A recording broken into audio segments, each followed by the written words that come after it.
What the fuck is up on a Thursday night, my demons? All over the motherfucking world. That's right, the big bad devil daddy is back for show number 2 of a double shot week. And I got with me a sultry seductress of the dark arts, Reggie Bügmüncher. She is a sideshow extraordinaire.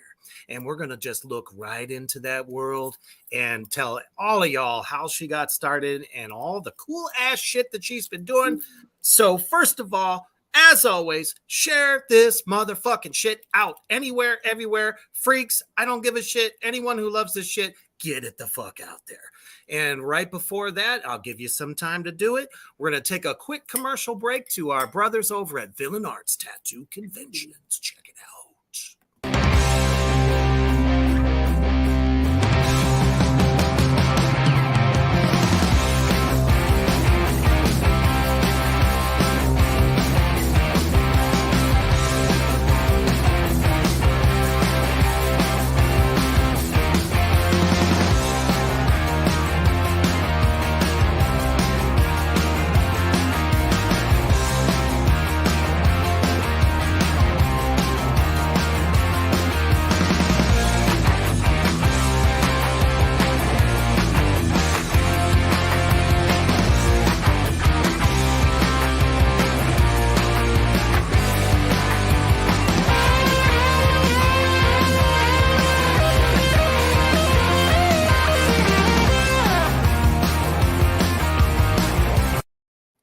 Oh, hell to the yes. Like I've said more than on one occasion, Villain Arts Tattoo Conventions are not just about tattoos. It is a family of all types of people come together with one thing in common the most, and that is tattoos and a lot of awesome fucking art. And just so y'all know, not just myself and my Dark Queen Mischief will be in Denver next month. So will Reggie Bügmüncher be there as well. So guess what? If you're in the Denver area out there, get the fuck to this one. It's going to be awesome. Come hang with us, get some signed shit, and enjoy the show. All right. So we got so good. Perfect 10 with us here, all in one show. So how are you doing tonight? I am doing pretty great. I am Thursday's kind of just feeling like a vacation day today. Really shouldn't. I should be doing more, but I'm having the best Thursday, and this just took it to another level.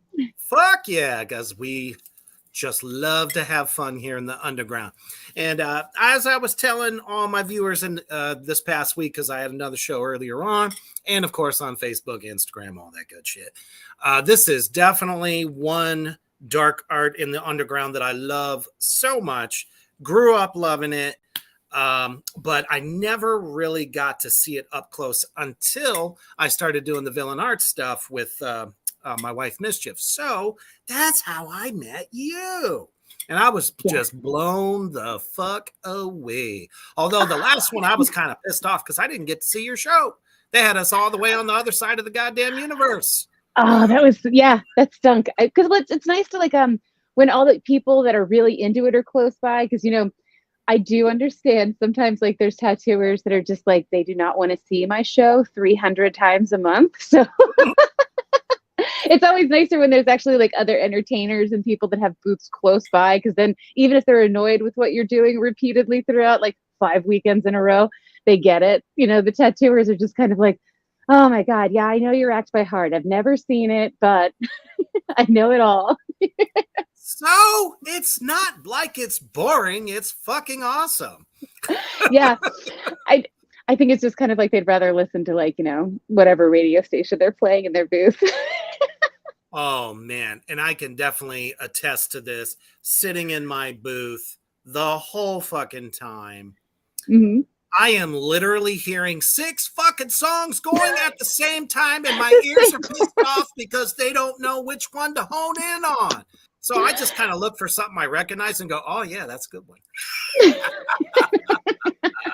Yeah. All right, Kyler, what's up, brother? He goes, it's her. Hi, hi, hi. Hi. I know Kyler has been definitely pumped for this show. So he says, I love those kind of shows. What's that now? He says, I love those kind of shows. Avatar, Black Waltz got me more into it. Okay, now I know where you're going with that. Very cool. All right, so we're just going to start right at the beginning. How did you get into this business? What got you interested in doing Sideshow? I mean, like a general answer would be just that I've kind of always been the kind of person that's not easily satisfied. That could be both a positive and a negative, depending on whether you're dating me or whether we're like, going somewhere. But it's not that I'm kind like of across the board for you. Across the board. And I think I've always been like that. I've always had like a real thirst for knowledge and joy for life. And I grew up in kind of like a conservative, somewhat religious home. And I think that art didn't have a real good place for it. It came from one of those families where like they believed that like cutting the arts in schools was like a smart way to deal with budget issues. Like if it gives you an idea of like how I grew up. So I didn't really think about the arts or entertaining or things like that when I was younger. But I knew that I always wanted to try and do new things and that I wasn't meant for something very boring and repetitive. And then when I was in college, I had like kind of like a film school nerdy, awesome boyfriend who introduced me to a whole lot of cool things. And one of them was a band called Los Straitjackets, a surf rock band that performed luchador masks. And at one particular show, like I would get dragged to these things, and like I wound up liking them, but nobody wants to like really be that into like all this. It sucks when you date somebody who has really good taste and it's your first time doing it as a young woman, Sure, So absolutely. I was like, I wanted to have really cool interests too, but I kind of really didn't. They were very square.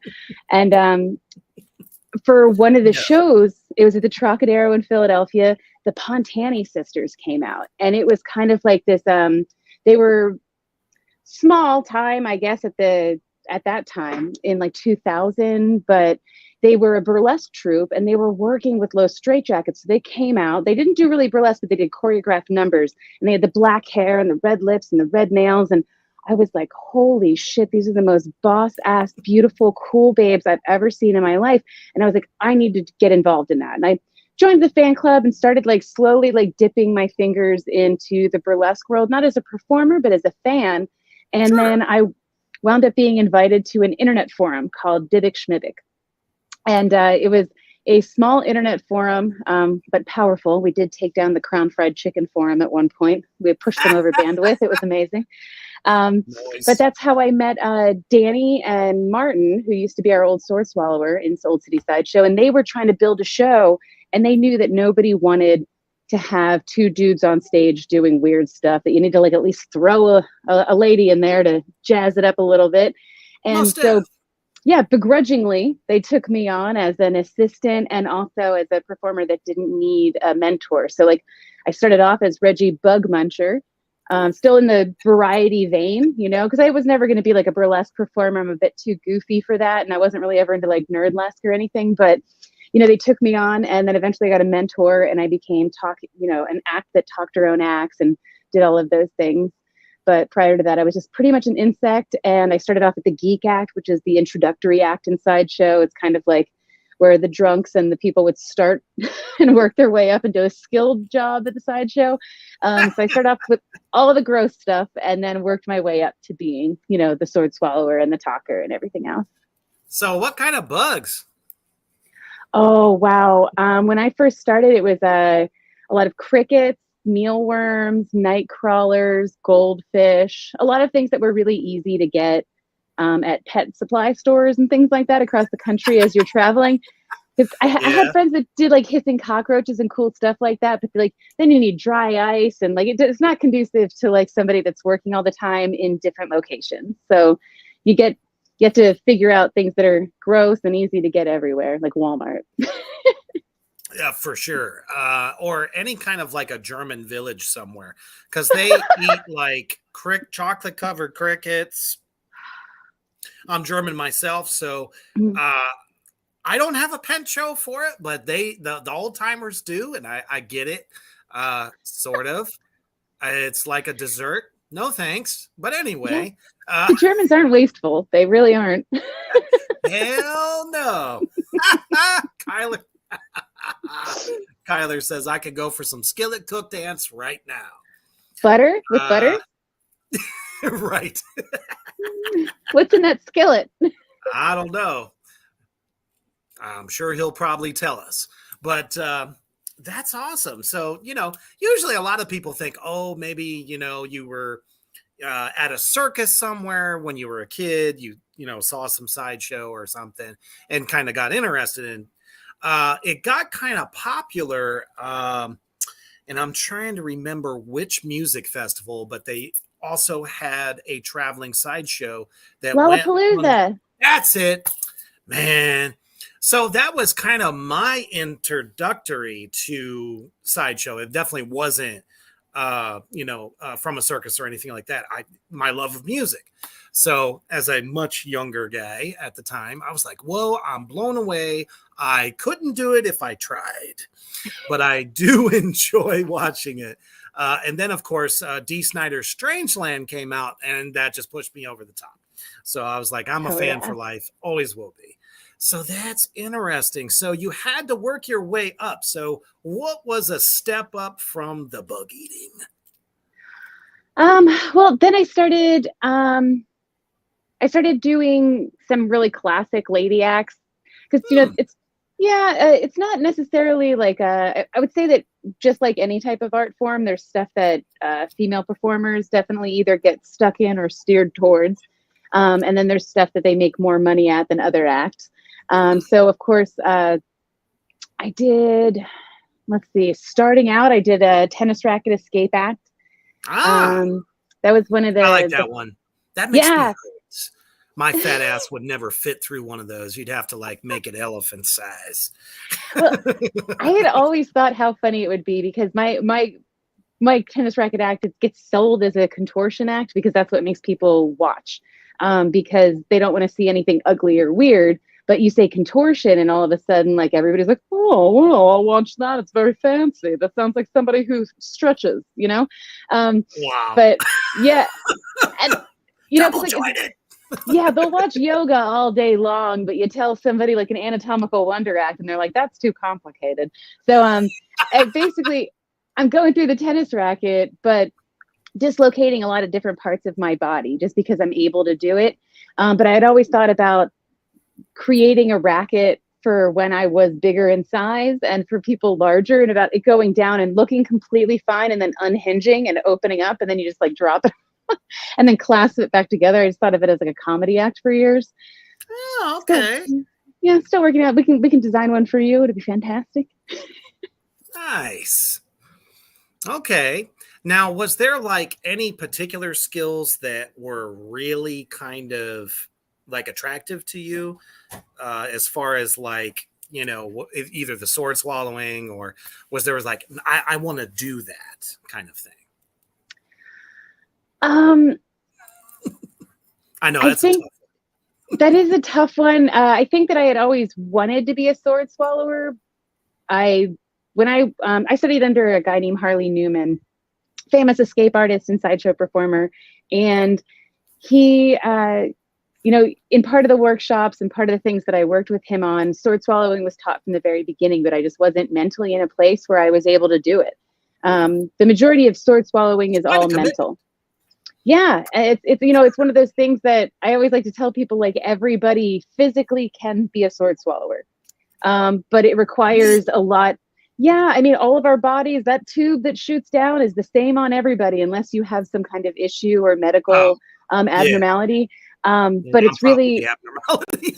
yeah, it's all part of the mental process, you know, Mm, being able to like, because what you have to really be willing to do, it's kind of like how people overcome a gag reflex. And like we can talk shit all day long about like, oh, I gag because like, you know, oh my God, like we can make a bunch of like, you know, dick jokes like crazy. But the oh, for sure. reality is if anybody wanted to, it is easy to do a mind over matter to conquer that gag reflex. And then it's the same thing with sword swallowing, Oh, learning how to relax the inside of your body, you know, like being able to sit there. There's times where I go on stage and I'm either not hydrated enough or I am not in a good place mentally, and I can feel it. Like it locks up and I'm like, God damn it, you know? And then I have to take a breath and I remember who the fuck I am. And then just, you know, and then nice. as soon as you relax and you're able to conquer those thoughts and actually be really present physically in yourself, which is the hardest thing I think for any of us, you know, mental health issues like the past couple of years, like to be really present in the moment is especially Mhm. honed skill. And that's the most important part of sword swallowing, is to just be 100% in touch with your body, in touch with what's happening and present only to that. Like nothing else exists. um, so it took me a long time to get there, but it's something I've always wanted to do. It's not the most comfortable act, but I find it to be the most rewarding, both for financially in terms of getting booked and doing sideshow stuff, because that's the one big thing. I could tell everybody like, I have the best, you know, mental floss act in the world. And the person running the events coordinating at the museum is like, what the hell is a mental floss? You know, they don't know. But sword swallowing gets you in everywhere. Sword swallowing is kind of like the peak royalty of all of that stuff, you know? And so I wanted to get there mostly for like the rewards and the gains, and not just because I felt like I had something to overcome. A lot of sword swallowers, I think, get out there and they have something to prove. They're like, I need to accomplish this.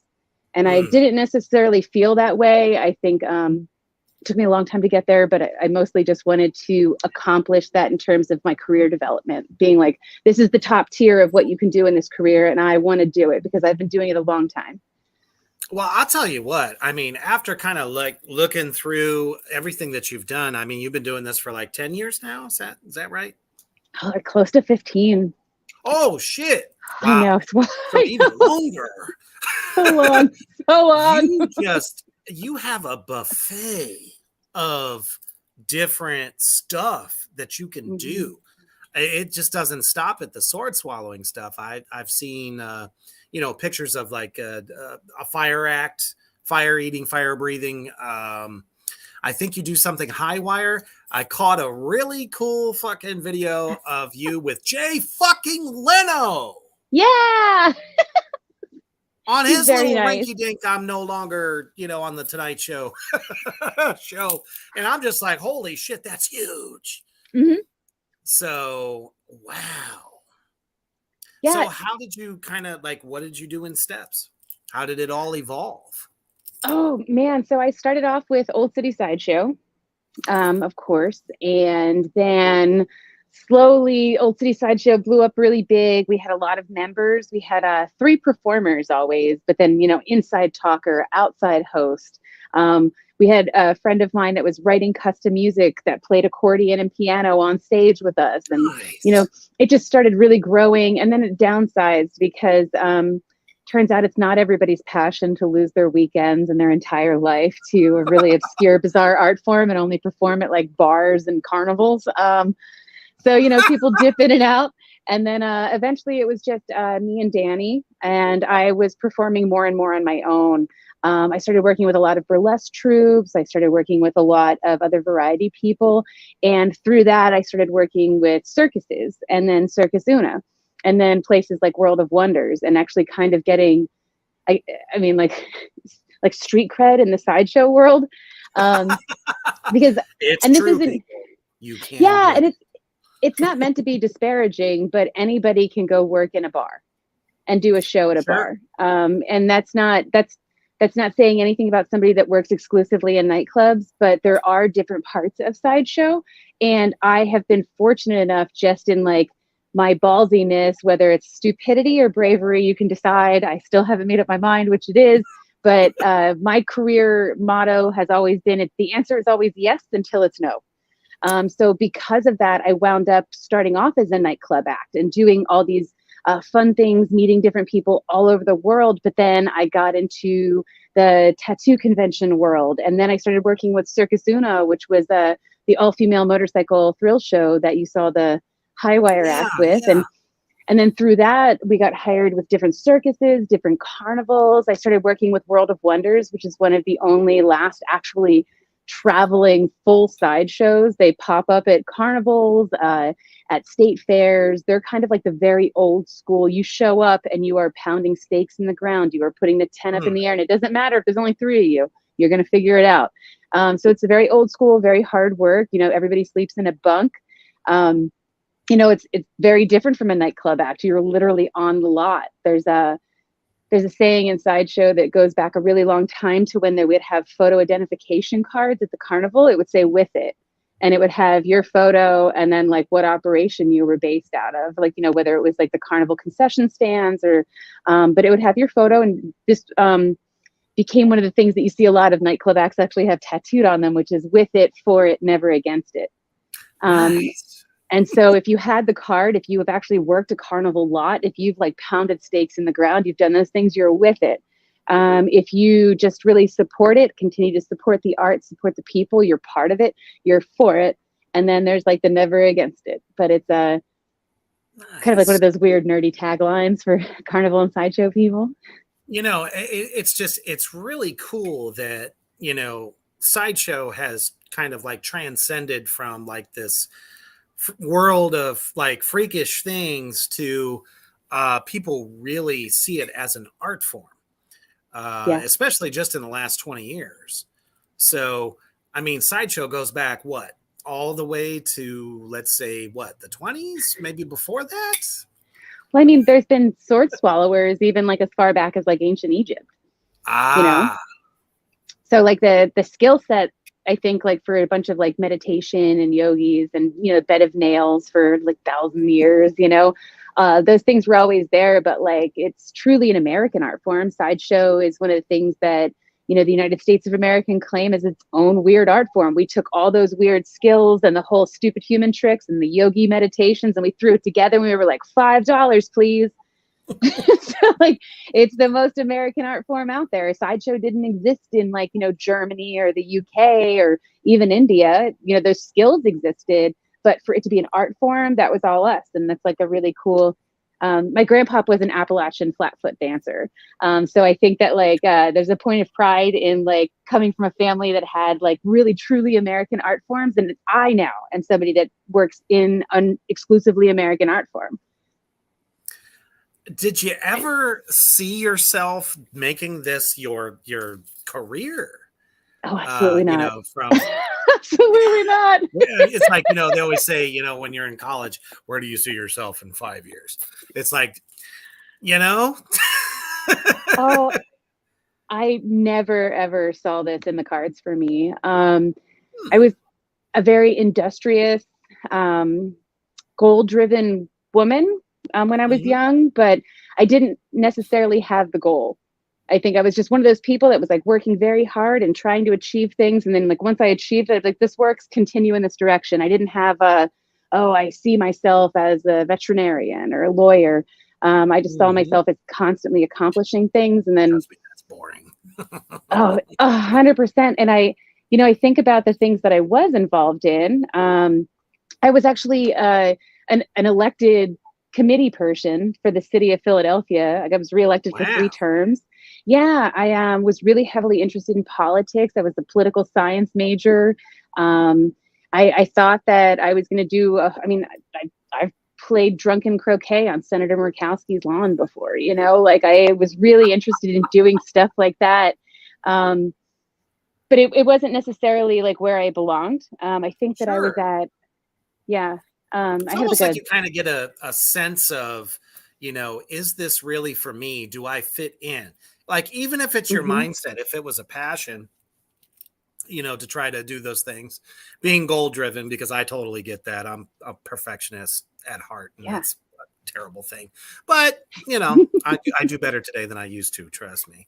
But yeah, you know, it's like you try a bunch of things. I don't know. I've always attributed it to throw shit up against the wall. Eventually something's going to stick. Right. Yeah. And, you know, you obviously have a great talent for it. Thank So you. you basically started with, you know, the old city sideshow and did a lot of the circus stuff. So that's where you really cut your teeth. So at what point did this suddenly transcend to bigger things? I believe I read America's Got Talent and, you know, obviously the Jay Leno show. And what else have you done? I was on the Gong Show, and The Gong Show, yes. Oh yeah, yep, the Gong Show, and I've done. I suspended for Jane's Addiction before, which was really cool. To do suspension for them at a concert, and they were all insanely nice. Like, it's kind of nice to go see a rock and roll band after they're like got all the like rock and roll out of their system and they're just very serious artists, because right, after they were like, drugs. exactly, yeah. So like everybody's like welcoming and nice, and like, you know, everything's like cool and you never have to worry. It was like such a great experience, like hanging out, like you're in their green room, and it's like, you know, it's nice because you go from working bars where people are doing like coke off the bathroom, and then like you go backstage with Jane's Addiction, and they've got like, still happens. no, they've got wheatgrass blenders and smoothies and like all types of stuff. And I was like, hell yeah, this is fucking radical. It's like your mindset really like gets different, you know, because I was much younger then. I think that was about like almost 10 years ago. But had to be so cool. Just one hell of an experience, because Lollapalooza, or Jane's Addiction just as is, always draws in literally tens of thousands of people. I was suspending over thousands of people. You were suspending over just like flying over them. It was, and suspension is already like such a, you know, euphoric, you know, right, experience, and like to be doing that on top of like thousands of people, and then like, you know, Perry Farrell's grabbing your feet and throwing you across the room, and you're like, holy shit, what is my life? And everything. It's like, whoa. Because I've always, I know the practice, the spiritual aspect of it, you know, from ancient Aztecs and different cultures and stuff, you know, where you can like, one person actually described it as crossing the abyss at one point. And I'm just like, that's pretty cool, but God damn it, I just don't see myself doing it. I've achieved the same thing, and nothing against anybody out there in Black Flame Land or anywhere at all.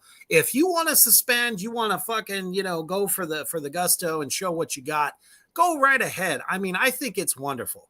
I've just managed spiritually to do that in different ways. Mostly shamanic. I do a lot of trance work. Cool. So, oh yeah, I'm a heathen. Obviously. That's awesome. Oh man, I've been a Satanist since I was 13 years old. So from that point, I literally made it my life's goal, and this is one of the many teachings of Odin. For those of you Norse path people out there, when he plucked his eye in order to receive the knowledge and the wisdom from the tree of life, his whole thing was to learn from literally everything. So multicultural, multi-religions, and I've tried so many different things. I've been able to achieve that. But man, I talked to some people who have suspended, and it's like, it's a religious experience. And I'm like, that's great, but I just think my flesh is going to tear off my body. Yeah. So can you kind of like, maybe for some of our viewers out there, kind of explain suspension and how that feels, having them hooks in your flesh? Yeah, it's so the majority of times, unless you're really involved in like, or a real heavy hitter, you're going to start off with your basic suspension, which is going to be a hook in your back here and a hook in your back here, like close to your shoulder blades where you would pinch all that extra skin. And there's two types of hooks. There's the ones that literally look like those weird fishing hooks, like a J. And then Yeah. there's ones called You're a piece of Gilsons. carp right out of the river. Yeah, but I've never suspended with those. I've only suspended using these Gilson hooks, which look kind of like triangles. So if you've ever had like a nipple or belly button pierced, they put like the needle through and then they have the piercing rod at the other end. So that's what it would look like if you did it that way. The fish hooks kind of just go in and hook you in, but the Gilsons, you're hooked in a little bit more fancy like. So you kind of sit there. I think that people that do suspension on the regular basis that welcome newcomers, they're always really good about that stuff. There was a really great chick, Gisela, performer in North Jersey, who I suspended with first at an art gallery I used to have. And I was like, I want to try this. And I wanted to be just like the closest friends around me. So we had like my 50 closest friends at a First Friday art gallery opening event. And they pierced me right there. And so the piercing hurts initially. Of course, like the piercing hurts, just like any piercing hurts. And, you kind of get used to it being in your back. And they clip the strings, the rope up to your hooks. And what winds up happening is usually the person will hold your hand. And you'll have a person hold your hand and they'll walk you back and forth. And while they're walking you back and forth in a very sneaky way, kind of, there's a person that's handling the rope and they're very slowly pulling it up. To the point that like before you know it, you're on your tippy toes and you've just been looking at your friend, kind of like your shamanic guide, and getting walked along. And finally they say like, now's the time, you're going to be ready. And you get pulled up either as fast or as slow as you think you can handle. And sometimes that has to do with how well they know you. And then most deaf. Yeah. And then you get trust. Oh my God. And then you get pulled up into the air.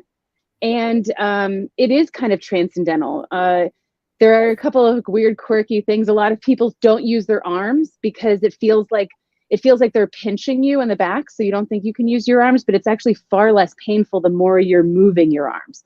So the more movement you have, the easier it's going to be on your body, the better it's going to feel, the more euphoric and the more you're going to enjoy it. But our natural impulse is like, oh, I'm in pain. This hurts. I'm going to close up real tight. Just like when you're sick, you want to like curl up in bed real tight and like you don't want to. It's a defense mechanism. So there's a lot of that mental overcoming what's happening to your body and really embracing that experience. I've seen so many people freak out and they get like, maybe a foot off the ground and they're like, take me down, because they can't breathe. They can't relax. Like and yeah, it's a big panic. And then, and then you get lowered down and you're just kind of like, damn it, I really should have just taken that moment and really tried to experience it a little bit more. I wound up ripping out of a suspension I was doing in San Diego. It was wild because we were at a convention and they needed somebody to suspend. And I was like, yeah, no problem. I'll do it. I've done it before. And he was like, listen, we're going to cut you down to one hook. And I was like, even better. Sounds great. I don't know. It was many years ago. You're like, shit, let's do it. And so they cut it down. And to be fair, he did tell me, he said, listen, once we cut you down to one hook, you have to really stop swinging so hard. You have to be a little more careful because your weight's not being suspended by two hooks now. But, you get so into this adrenaline rush. You're not feeling the pain anymore. There's a crowd cheering for you. And so I'm just like swinging like crazy. I never slowed down. And next thing I know, I look over at him and he's doing the whole lower it down signaling they do to the belayer. And he was like, listen, this hook is almost completely out of your back. I told you to calm your tits and you have been going like crazy. You have ripped your skin. I'm surprised you still made it. They walked me back to this booth and then like I had to lay down at this tattoo booth where they gave me like 6 stitches in my back and sewed me back. That is exactly how the fuck I feel right now. Woo! Oh, it was a trip. And everybody out there in Black Flame Land, I have witnessed this in person. I have seen the suspension be done in front of my booth. Well, more like catty corner, but I could still see it. And I'm telling you, I see people rock this thing out like they're running through the air and like twirling. And I'm just like, this is awesome. But inside I'm going, you ever think about doing this? We ain't gonna do it. Have you ever looked at pictures of SUSCon? No, actually I have not. So there's a SUSCon is like a suspension conference, but it happened, and also like a giant art exhibition, and it happens in a couple of cities every year.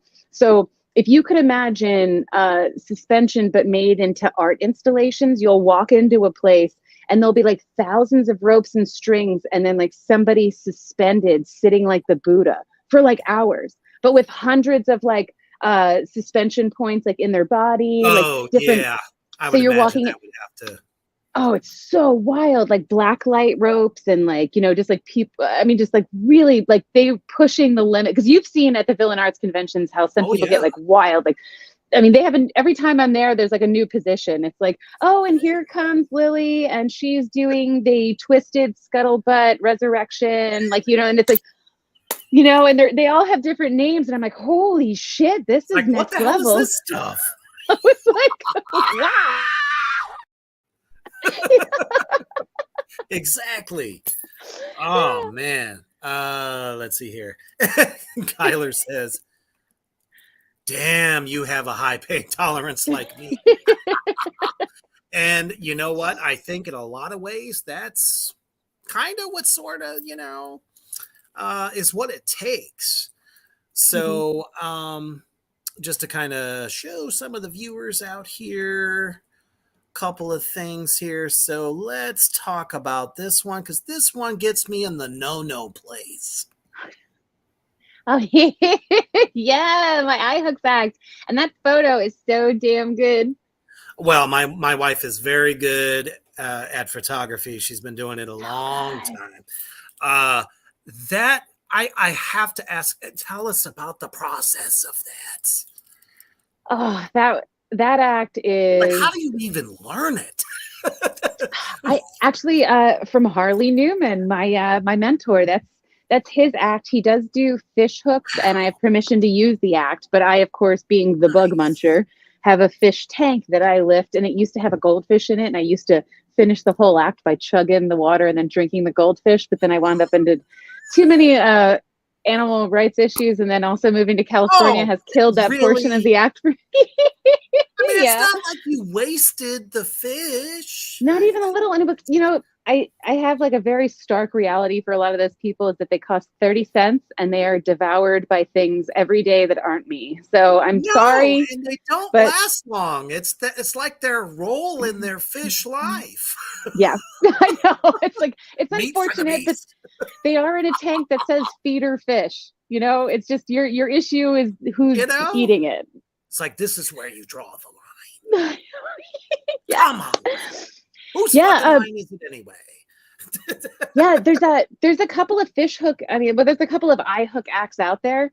I think like some of the like more like the very danger acts, like Andrew Stanton and stuff. They have like these wild. They look literally almost like if you had a coat hanger. So it goes in, and it's just like a very long hook, not a fish hook, but just metal that's kind of rounded and hangs, and it goes all the way in. And they lift up like beer kegs, crazy shit like that. Yeah. So those are the danger acts. Not a lot of people do fish hooks. The fish hooks are like, there's the regular like sculpted eye hook lifts where I think that because of the nature of how they're made, you can lift up heavier things. With the fish hooks, they're just not as strong. So I can lift up certain things, Is it an issue of skin, like, density, like how thick your skin is when you're lifting these things? A lot of, with the eye hook act in particular, a lot of it is based on, I like to tell everybody the majority of Sideshow acts are all anatomy, like physiology, physics. Like the bed of nails, physics. It's all about laying evenly distributed over a certain space nails. And the same thing with the eye hooks. When I put the one eye hook in, of course it's uncomfortable, but I'm holding it. There's actually no pressure on my eyes until both of them are in. And then the weight is evenly distributed, because if I were to like actually like hook anything up to one eye, and keeping it equally distributed makes it a lot easier. Isn't that something? Yeah, and like pulling the weight down, because as soon as I pull the pearls down, it's resting on my ocular bone instead of like Mm. jimmying around or moving in my eye. You know, as soon as it's in there, I hold it tight, like nice and taut. So that makes it a little bit easier. Yeah, because then like I have weight doing me a favor, keeping it in place, helping me out. Killer. I do always tell people in the show now, and I stole this line from Alakazam, a really amazing street performer who does the villain art stuff. But he had this line that really stood out to me, and I was like, you know, this is a line that I'm going to use for the rest of my life. And it's, I tell the audience when I'm doing that act, and sometimes a couple other ones, if it looks like something's going wrong in this act, it's because it is. Please don't take any photos of it. Please come help me. You know, like, That's that's the best disclaimer I could ever imagine. and it's true because a lot of times people are so used to watching magic shows or not believing what they're seeing that they forget Sure. that there is a possibility that what I'm doing could really hurt me. Let that be known out there, all you people out in Black Flame Land. If you're looking to get into this kind of thing, get a experienced mentor. Don't try this shit on your own. It's like WWE. It says, don't try this at home. There's a reason for this. Okay? Yeah. Damn. Yeah. There's a saying in Sideshow that's it's not a matter of if you'll get hurt, it's when and how bad. And so you're really lucky if you just escape with a couple of mild problems. Right. John always in for the win. He says, guys lifting stuff with their Happy Meal toy and nuggets. Made it funny and friendly. Yay! So there's a lot more that you do as well.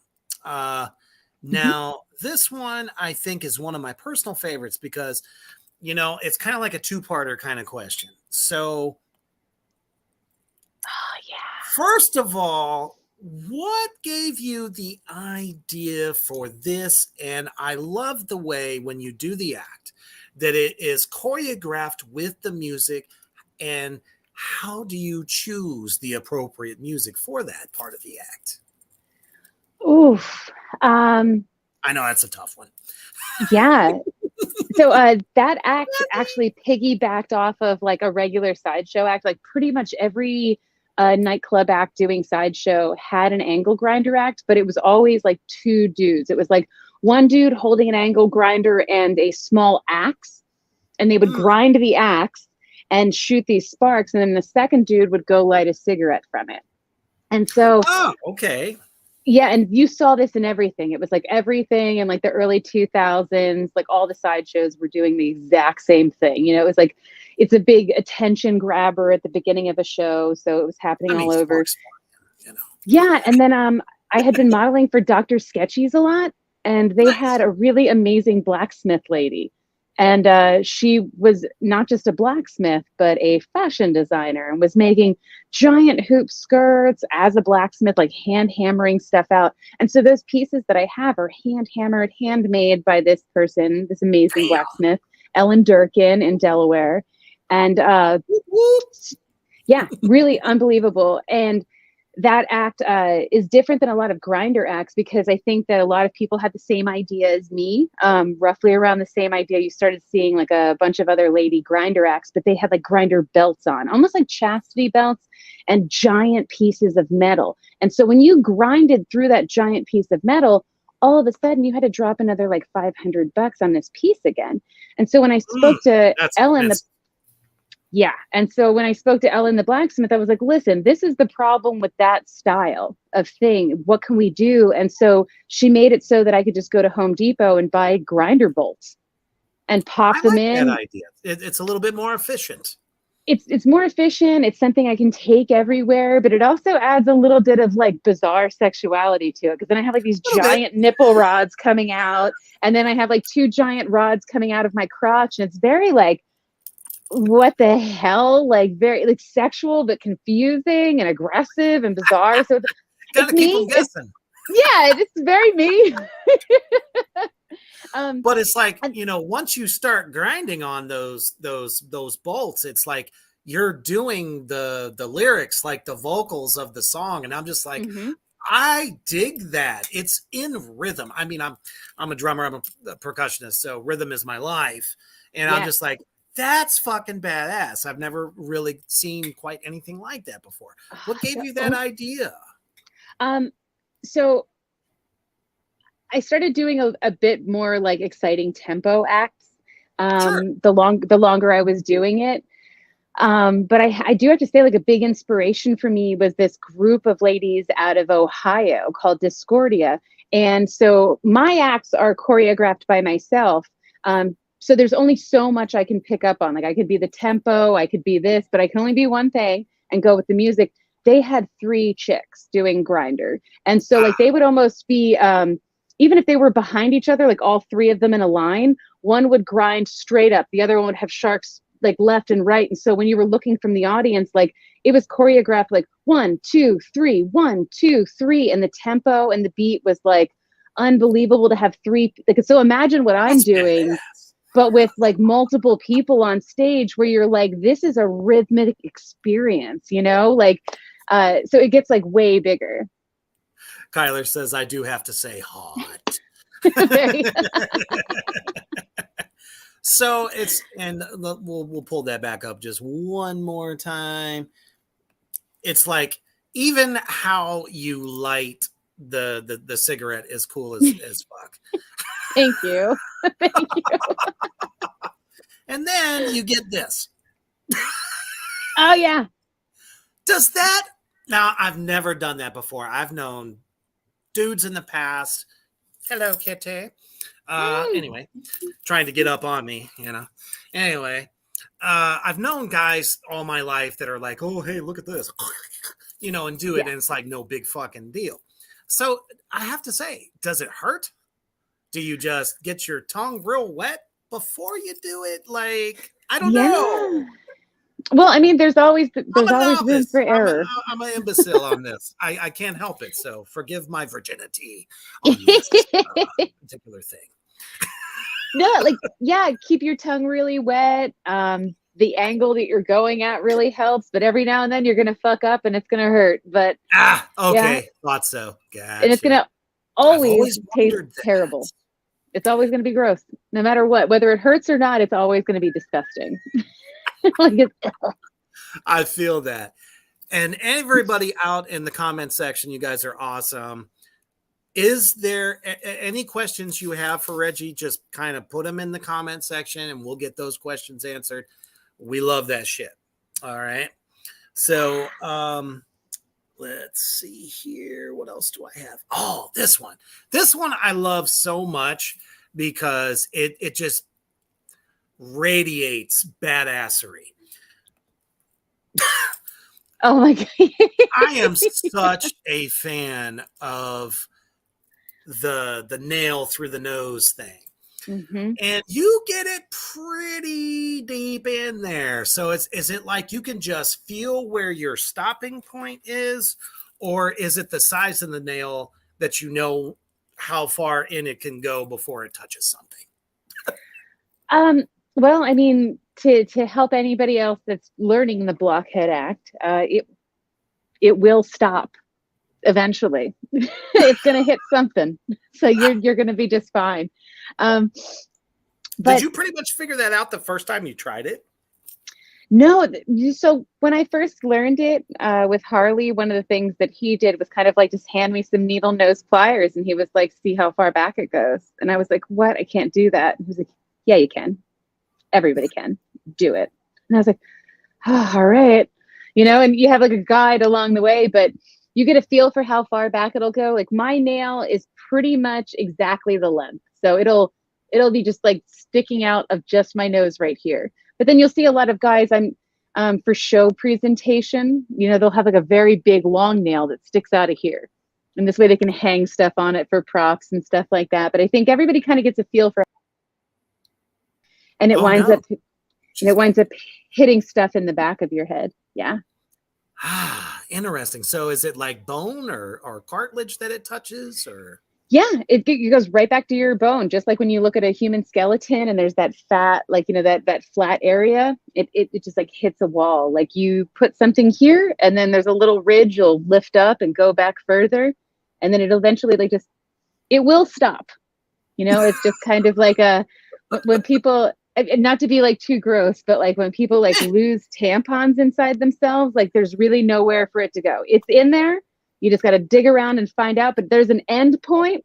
And if you can calm down, you will be okay. You can just.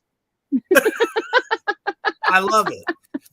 Now, of course, you know, everybody here at Reaper's Underground knows that I occasionally love the Devil's Nectar. Yes. I witnessed you doing, as part of your act, where you take a tube and put it through your nose and then pour a drink down it. Can you expand upon that a little bit? So that particular act is known as mental floss in the Sideshow. Okay. I was thinking that's what it was. Sweet. Mm-hmm.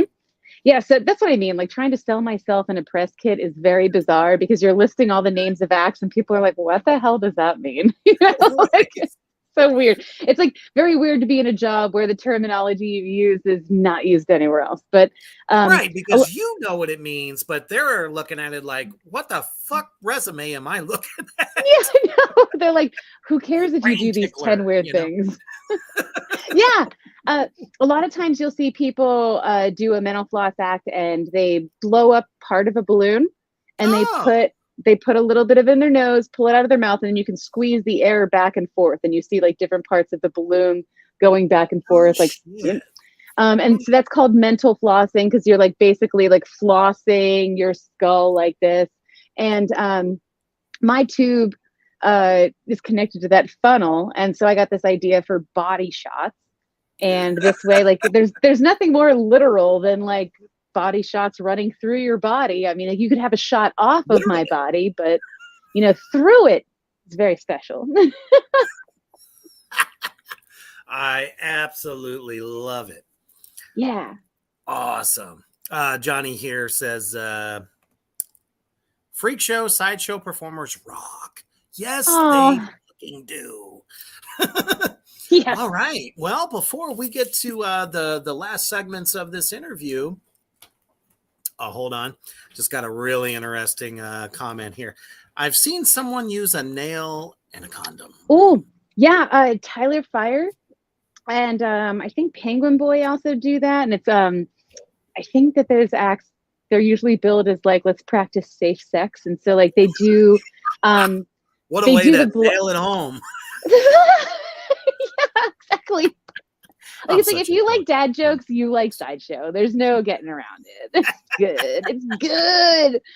Absolutely. Yeah, you'll have the blockhead nail in the condom, and you're hammering it in, and then you just sniff the condom. And Stephanie from Bindlestiff Family Circus, like the head chick of Bindlestiff Family Circus, she will do the same thing, but there's this entire talk about like safe sex and you've got to like protect yourself. And like the music is very low key and very sexy and you're hammering it in. And then like you start huffing and huffing and huffing. And the next thing you know, and I have never done this. I've never been able to do this part of the act, but they are able to, through suction, pull the condom out. And then it starts going like undulating out of their mouth. Like, and it is such a good act. It is unbelievable.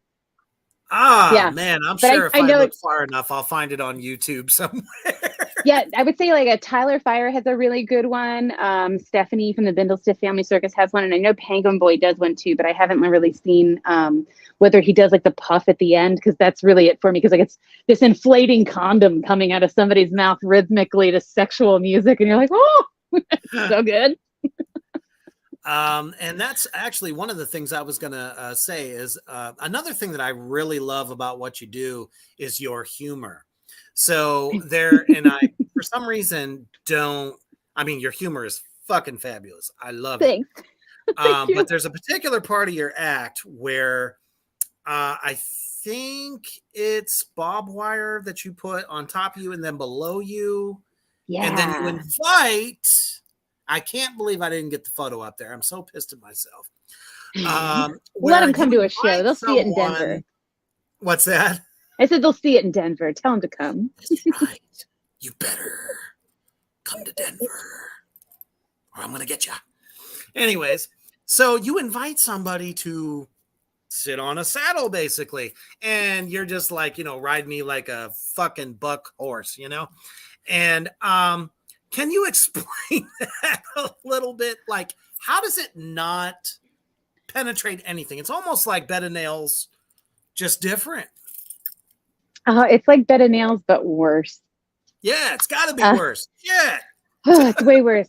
Because the way that the bed of nails work is that the nails are kind of evenly distributed. Your body weight is evenly distributed. But what inspires the shape of these are almost kind of like, do you remember like everybody's grandma had those emergency ladders that you would just throw out your window and it would unroll and you could climb out if there was a fire? Yes. So it's the same exact style of ladder where there's two dowels and then there is a long chain down either side, and the rungs of the ladder are instead pieces of barbed wire that are zip tied onto the chain. Mm-hmm. And I lay down on a bed of barbed wire because a lot of the jokes that I make in the act are very real. Beds of nails are very, very heavy.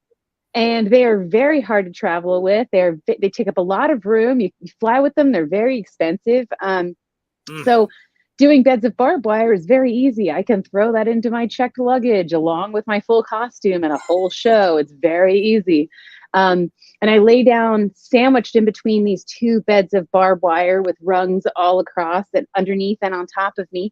And the saddle has ranged from trays to pieces of wood to a whole bunch of things.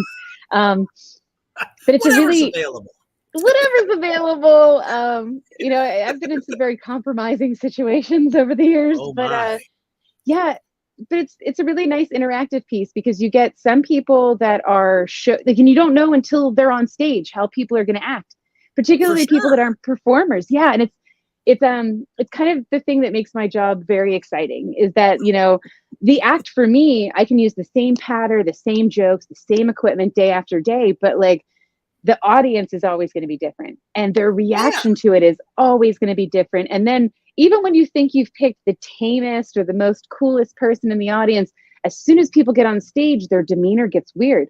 And it's either going to get good weird or it's going to get bad weird. And you can't necessarily predict that. And, sometimes people get on, they sit down on the saddle and they start riding me because it's to the song Rhinestone Cowboy. They're supposed to ride me like a cowboy. And it's their big moment. Like they get all the photos, look at them having a great time at the convention, at the show.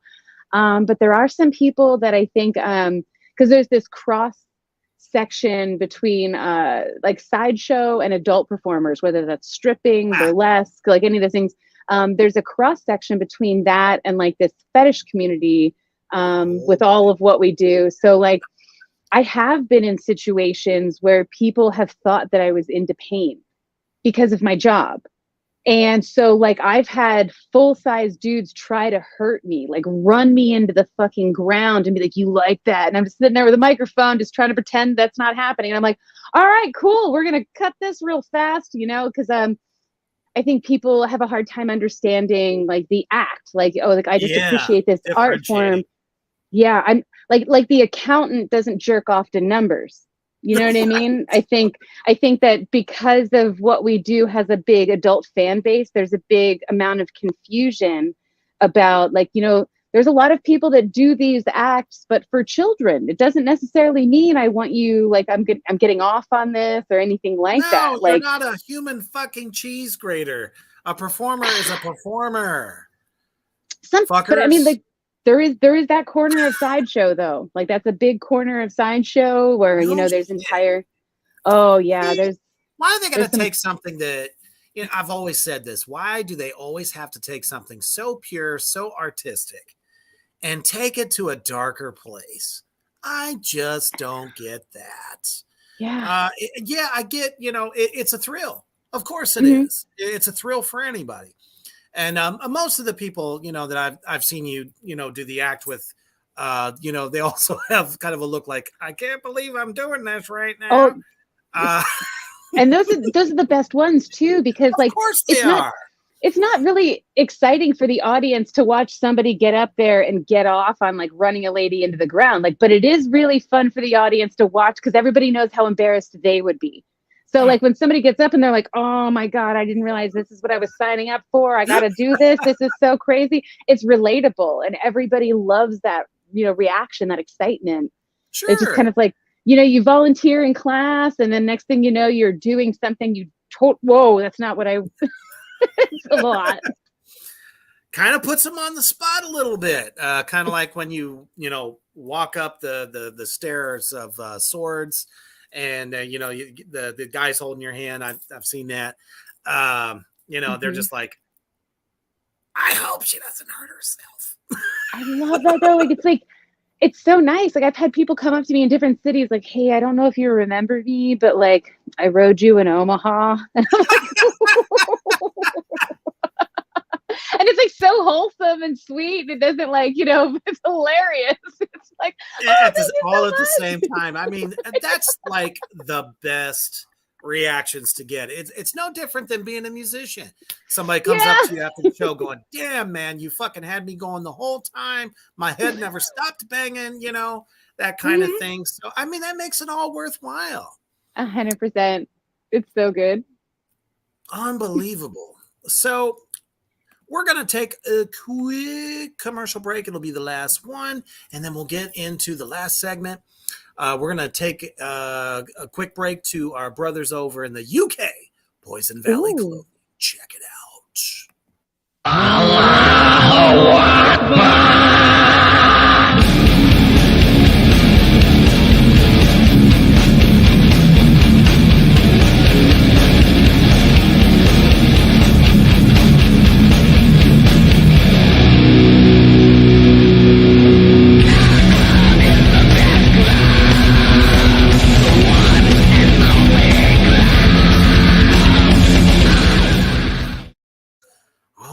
That's right. And if you've been listening to the Devil Daddy this whole time, this whole week, the last 2 weeks, they've got new designs that you desperately need to check out. So make sure you go to Poison Valley Clothing on Facebook.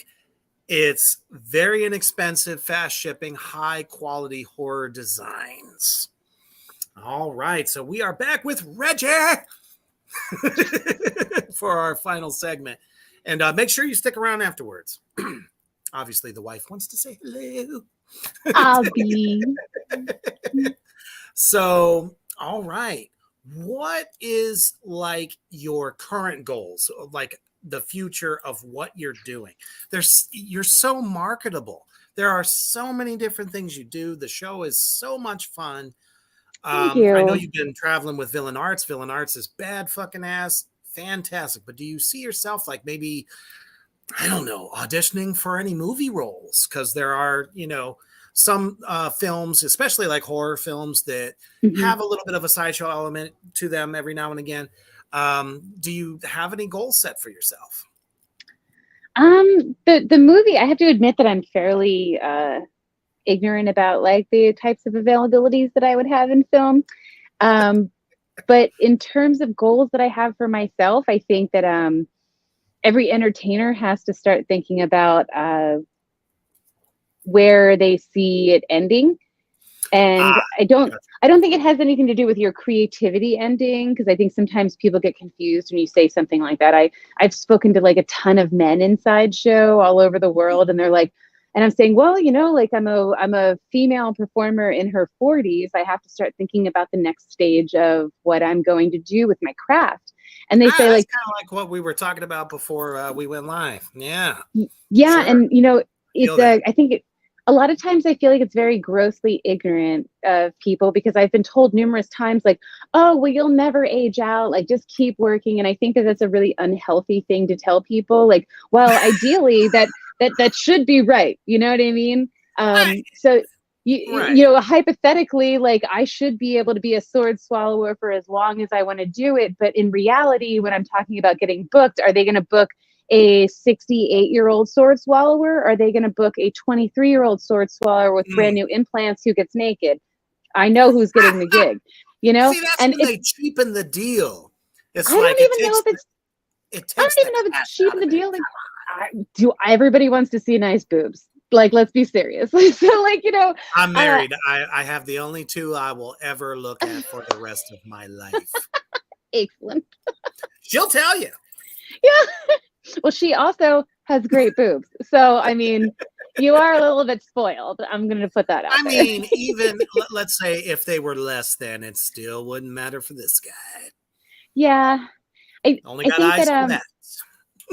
it's just it's kind of wild in the sense that, that's what entertainment is.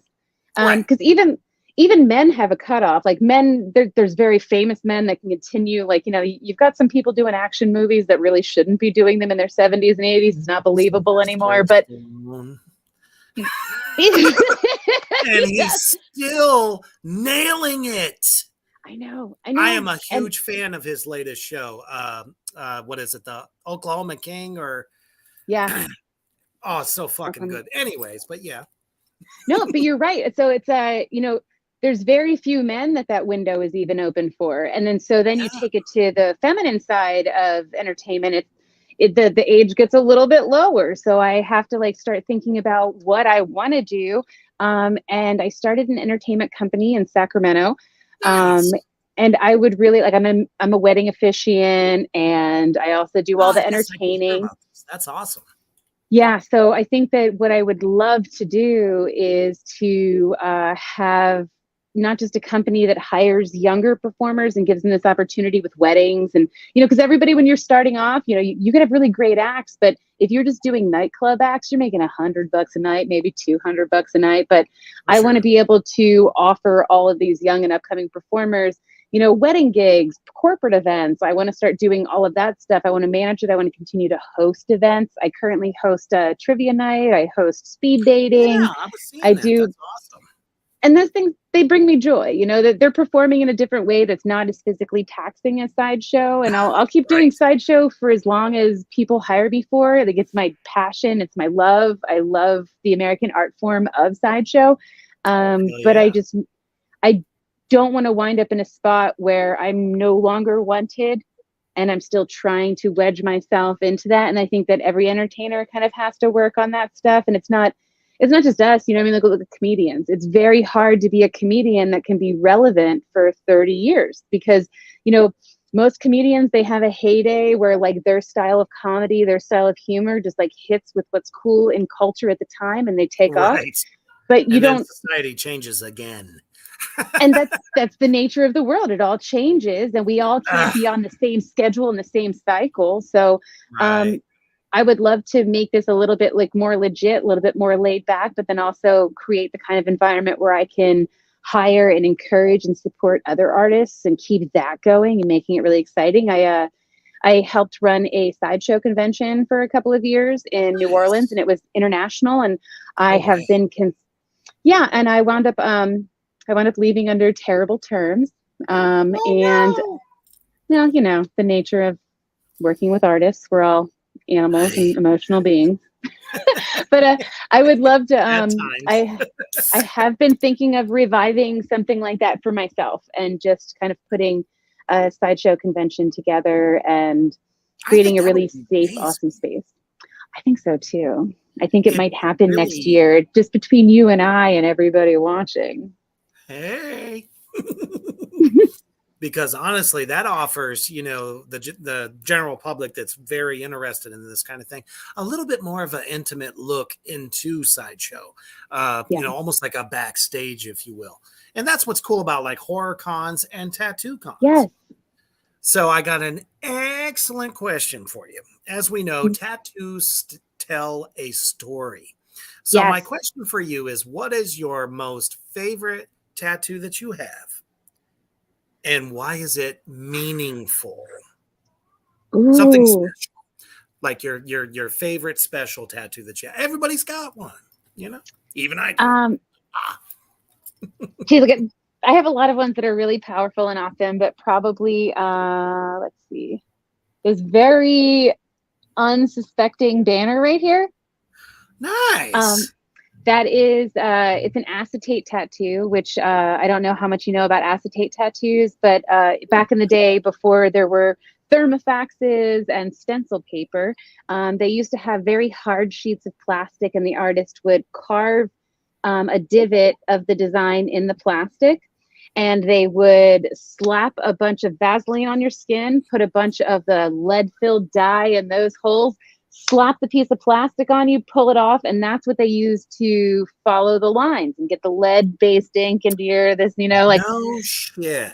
Yeah, and so Okay. this is not just special because it's an acetate tattoo stencil, but because this particular piece of plastic and acetate belonged to Captain Don Leslie, who is the sword swallower that I model a lot of both my look, tattoos, and acts on. And Captain Don Leslie was kind of like just this badass. He did nightclub acts, he did tattoo conventions, he did the Carnival Midway.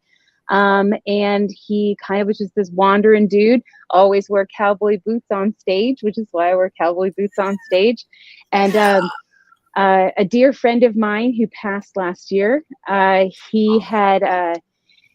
he worked at Philadelphia Eddie's, which was Troy's flagship tattoo studio, which started the whole Gotcha. Villain Arts convention. He worked there, and I used to be a shop girl there. And okay. yeah, so as soon as he got this Captain Don Leslie acetate stencil, this is what I got. And it was very special, and it was like in a frame. Like, he had to take it out of the frame to use the acetate stencil. So it not just reminds me of like the history of tattooing, but it reminds me of Captain Don Leslie, and it reminds me of one of my very dear friends who also gave my son his first tattoo and his first beer. So That is very special. Fantastic. yeah, it's a good All one. right. So it is definitely time for shameless plug portion of the show.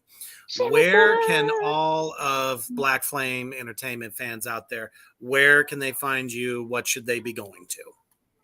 Anything you Google that says Reggie Bügmüncher, you are going to find me. I am Reggie Bügmüncher on everything from websites to Cash App to Venmo to ReggieBugmuncher.com, Reggie Bügmüncher on Facebook, any social media. You will be able to find me under that name anywhere. Just Google it, like everything that you see, share the videos. Oh, yeah. It's all about sharing these days. So, damn it, you better do it. Because let's face it, y'all share the same tired ass shit that millions of people share every day. God damn it, if you love what Reggie does, please make sure you share that shit out. And for all the fans that you've made tonight and anyone that's tuned in that knows you, what would you like to say to anyone that is aspiring to get into this business? Well, I know, it's another loaded one. Yeah. Anybody that's interested in getting into this, I would say, like, definitely seek out friends and mentors. Definitely try to ask intelligent questions about, like, what's the best, what's the easiest, what's the fastest way to do all these things, and then explore what's going to work for you. But don't do it alone. That type of stuff gets like really dangerous, and I know that it's really hard to find a mentor. Don't be embarrassed about saying nobody will take me on. Like, how do I learn? What do I do? And I would say, like, pretty much decide where you want to go with it, because the world is kind of your oyster. There's entire performers that have one act. You could be a sword swallower and you could travel the world doing the same 10-minute act the whole rest of your life. So just decide what you want to do, where you want to go, and what your limits are. I think that I didn't have good limits. That was the only thing that I would go back in time and change, is really set up better boundaries, because I think when you're a sponge, you just want to absorb it all. I want to feel it all. I want to experience it all. But you could save yourself years of experimenting by deciding how much your time is worth, what you want to learn, and where you want to be. I feel like sometimes I was a little bit too malleable or too accepting of, doing like these $20 gigs and here and there to make friends, but thoroughly examine like who you work with, because just like in real life, you're known by the company you keep. So either keep to yourself or stick with good people, because that's going to take you really far in entertainment. Hell fucking yeah. All right. It has been an absolute blast having you on the show. I've got to have you back on. This was so fucking informative and so much fun. Thank Kyler you. says, love you guys. This was one of the best shows. Thank you, Kyler.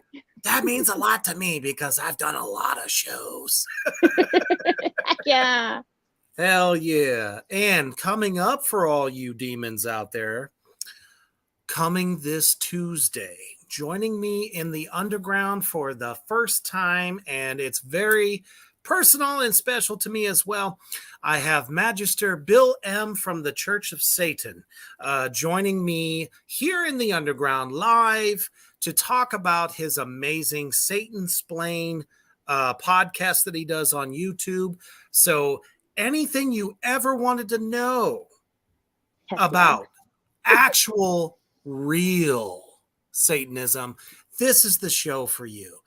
Join us, get those questions answered, and we're going to have a blast. Bill is an amazing human, and we're going to put all these stupid rumors to rest.